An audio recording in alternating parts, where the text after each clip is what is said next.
ఓం నమ శివాయ. ఈ వీడియోలో పోలీ పాడ్యమి ఏ రోజు వచ్చింది, పోలీ పాడ్యమి పూజ ఎలా చేసుకోవాలి, శుక్రవారం రోజు చేసుకోవచ్చా, అరటి బొత్తలు లేకపోతే దేనిలో వెలిగించాలి, ఎక్కడ వెలిగించాలి, నదిలో ఎలా దీపాలు వదలాలి, ఇవన్నీ చూద్దాం.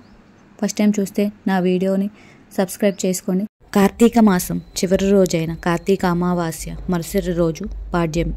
దీనినే పోలీ పాడ్యమిగా జరుపుకుంటాం. ఈ ఇయర్ నవంబర్ 20 గురువారం అమావాస్య తరువాత రోజు నవంబర్ 21 శుక్రవారం రోజు మనం పోలీ పాడ్యమిని జరుపుకుంటాం. ఈరోజే మార్గశిర మాసం ప్రారంభం అవుతుంది. చాలామంది శుక్రవారం రోజు పోలీ దీపాలను వదిలిపెట్టవచ్చా అనే సందేహం చాలామందిలో ఉంది. కానీ నిజానికి పోలీ పాడ్యమిని తిథి ఆధారంగా జరుపుకుంటారు. వారంతో సంబంధం లేదు. ఈ సంవత్సరం పాడ్యమి తిథి నవంబర్ 20 ఉదయం 10:30 ప్రారంభమై నవంబర్ 21 మధ్యాహ్నం 12:45 ముగుస్తుంది. మనం సూర్యోదయానికి ముందు జరుపుకోవాలి కాబట్టి ఈ సంవత్సరం నవంబర్ 21 శుక్రవారం రోజు పోలీ పాడ్యమి చేసుకోవాలి. పాడ్యమి తిథి ఈ రోజు తెల్లవారుజామునే మహిళలు నదుల్లో, చెరువుల్లో, శివుని జటాజూటంలో గంగాదేవి కొలువై ఉంటుంది కాబట్టి ఈ పోలీ పాడ్యమి రోజున నదుల్లో దీపాలు వదిలి ఆ గంగాదేవికి నమస్కారం చేసుకుంటే ఎన్నో శుభ ఫలితాలు కలుగుతాయి.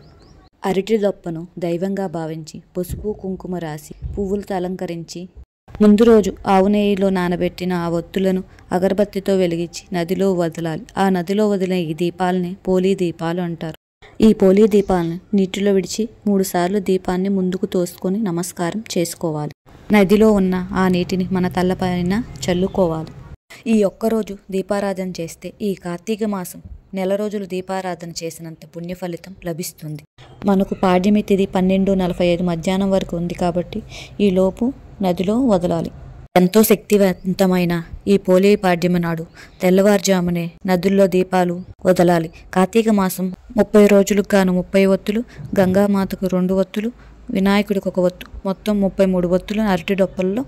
కార్తీక మాసంలో చేసే పూజలు ఒక ఎత్తు అయితే పోలీ పాడ్యమి నాడు చేసే పూజలు మరో ఎత్తు. పోలీ పాడ్యమి రోజు చేసిన పూజకి రెట్టింపు లాభం లభిస్తుంది. అందరికీ నదిలో, చెరువులో దీపాలు వదలడం కుదరని వాళ్ళు ఇంట్లోనే ఎలా చేసుకోవాలి?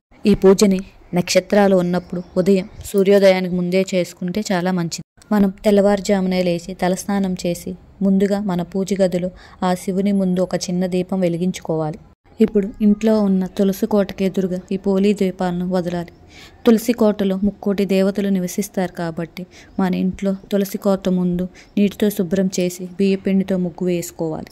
ముందుగా గణపతికి పూజ చేయాలి కాబట్టి పసుపు గణపతిని పెట్టుకొని పసుపు కుంకుమ అక్షంతలు సమర్పించుకొని ఆ ముగ్గు పైన ఒక పెద్ద పళ్ళెం కానీ లేదా టబ్బులో కానీ చేసుకోవచ్చు. ఆ పళ్ళెం రాగిది కానీ ఇత్తడిది అయితే మంచిది.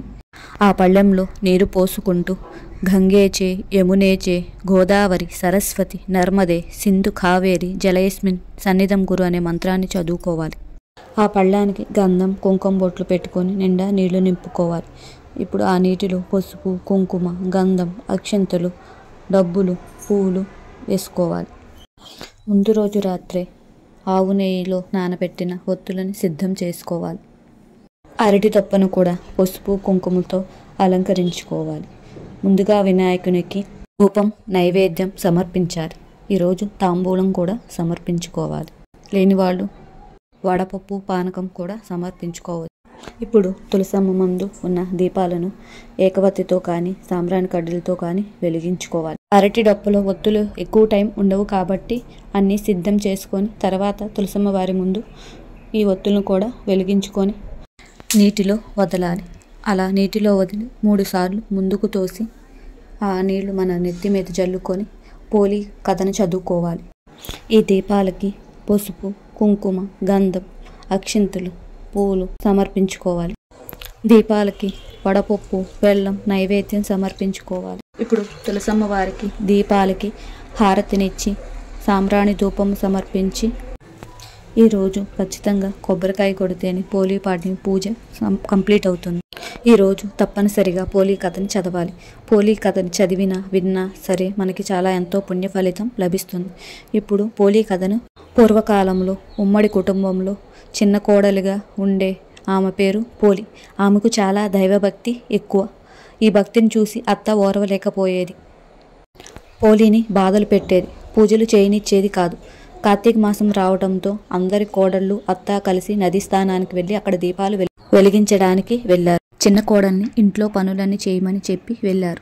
నిరాశ చెందిన పోలి అత్త కోడళ్ళు వెళ్ళిన వెంటనే స్నానం ఆచరించి ఇంటి దగ్గరే తులసి మొక్క దగ్గర దీపం వెలిగించేది. తన పెరటిలో ఉన్న పత్తిని తీసి ఒత్తిని చేసి వెన్న చిలికిన వెన్నతో దీపం వెలిగించేది. ఆ దీపం ఎవరి కంటా పడకుండా బుట్ట బోర్లించేది.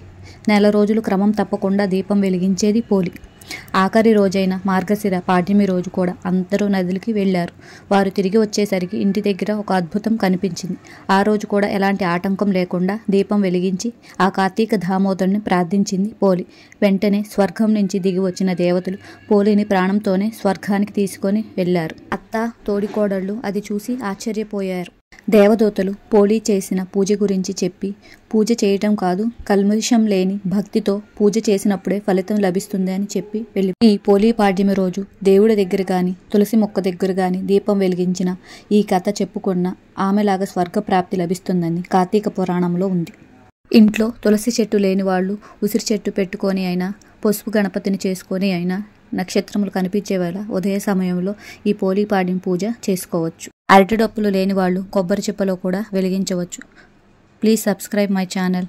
మళ్ళీ కలుద్దాం.